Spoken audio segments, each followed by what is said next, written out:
All right, so basically, we're talking now absolute value inequalities, right? Yesterday we talked about, 2 days ago we talked about what? The compound inequalities where we had to split them. And I wanted to conjoin these and the other one, but I figured it would not be a good idea to do that together. So I wanted to split this, right?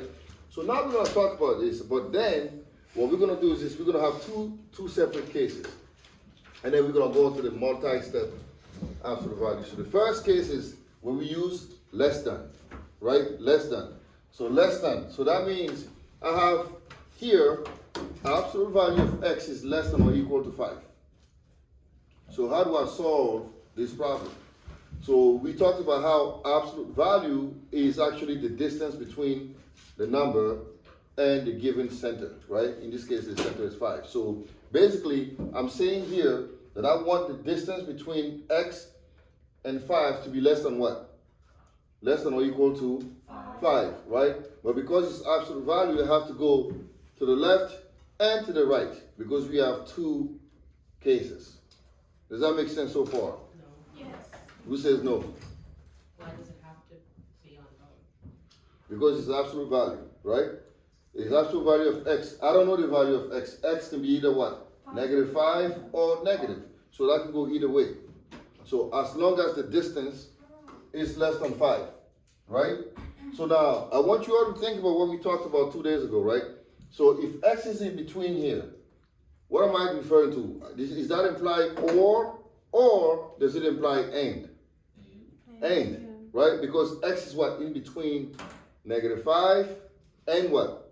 5. So therefore, to solve this problem, I want my x to be what? Between -5 and 5. That means I want that distance between x and this number to be 5 or less. And the only way that's going to happen if x is in this spacing here. Does that make sense? Right? So this is how you deal with this when this is less than. We're going to come up with a general case where every time you have a less than, you're always going to end up with these cases. All right? Does that make sense? Now, we're going to move on to the more than, right? So more. So in this case, I want the distance to be more than or equal to what? 5. So that means x has to be where? Either here or here. Does that make sense? Right? So in this case, what is the key word? Is it and or? Or. So that's the only two cases we have. So this is why we needed to do the other thing on Tuesday so that we can build off of that. Right? So when you have that, to solve it, you're going to have your two cases. Does that make sense? Yes? All right. So now, let's take some example. Assume I have, I won't do this yet because this is a little tough, right? So assume I have absolute value of x is less than 7. How am I going to solve this? X is less than 7 and x is less than -7. That's right.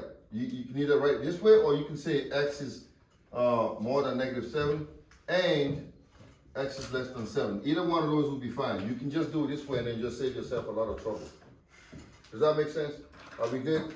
Now, assume I change it. Now I have absolute value of y is greater than 20. How do I solve this? Shay, well, how would you set this up? Now, absolute value of y is more than 20. You'd have y is less than Y is less than, less than 20. Oh, -5? -20. Oh, -20. Or y is less or greater than 20. 20. Does that make sense? That's all you need to worry about, right? So once you have this, just know you're always going to have the same cases every time. I know you guys love, so is this confusing or was I hyping it a little too much? No. It's not confusing, right? No. All right, good. Because last year, when I did it, they were like, you know, I'm like, okay, whatever.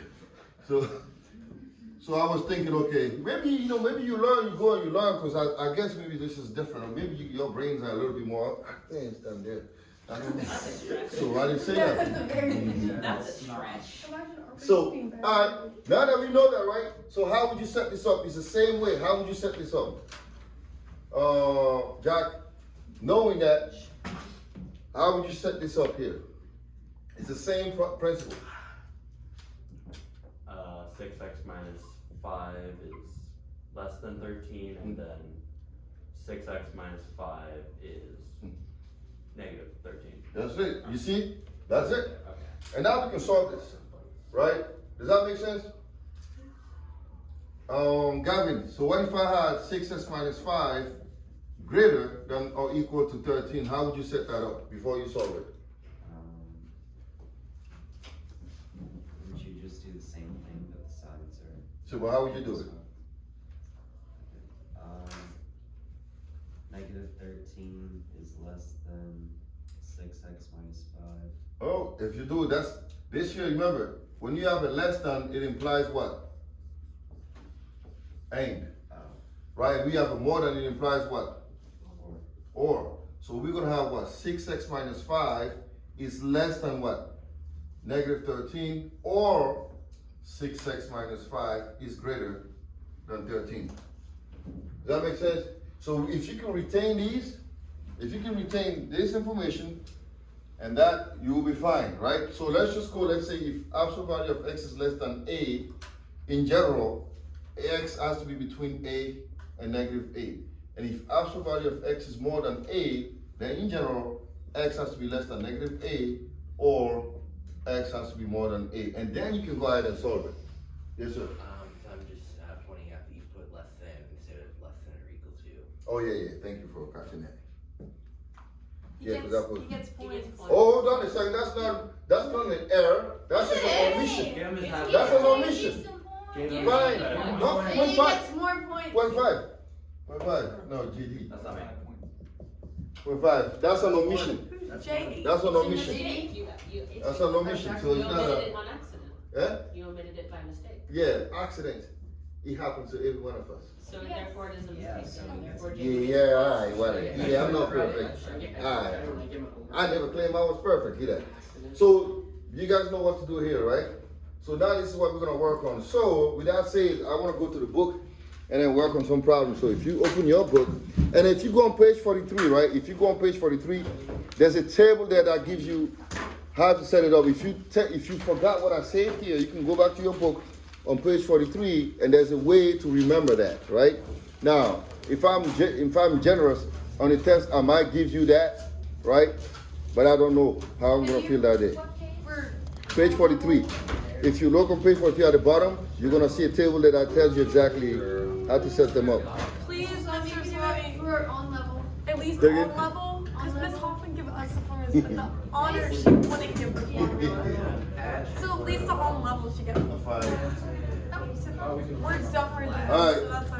So I realized you like flag on the ground. I want you all to solve this. What page is that a marker? I'll write it for It's you. just Flag 40. Oh no, it's more than. Stephanie, what is the